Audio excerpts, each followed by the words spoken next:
My name is Mary, Queen of Scots. I've had quite an interesting life. I was born in 1542. Since my father died when I was young, I became the Scottish monarch at merely 6 days old. But of course, I wasn't fit to rule then, so I didn't actually rule over Scotland until I was older. But that's not why you're here.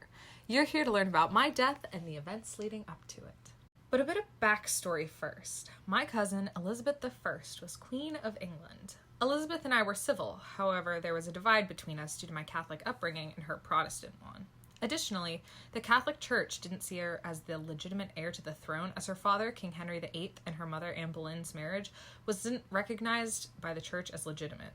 Instead, many Catholics saw me as the rightful heir to England and Scotland because Henry VIII was my great-uncle. I was married to Francis II, King of France, for a short amount of time before he died due to an illness. Afterwards, I married Lord Darnley, who was aggressive and unpredictable. He was found killed in the garden after an explosion in 1567.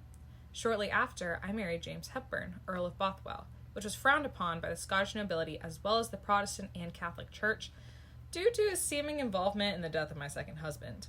The Scottish nobility captured me and held me captive until I eventually escaped and fled to England. Anyway, Elizabeth, soon after I arrived in England, put me on house arrest because she doubted my true motives. Now, I'm not saying I was involved in a plot to overthrow my cousin and gain her throat, but if I was, it would totally be because she was an illegitimate heir and she's not Catholic, so she shouldn't be allowed to rule, but whatever. During that time, Elizabeth held me captive. There was a rebellion led by Catholic earls, which led to further distrust and disruption in her kingdom.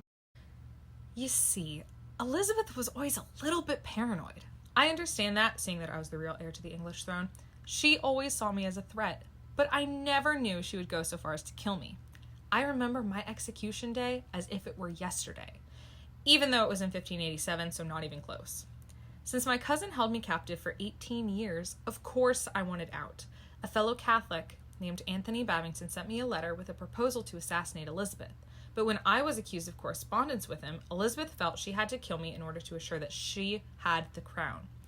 So she signed the death warrant and I was beheaded in 1587. I spent that evening praying for salvation.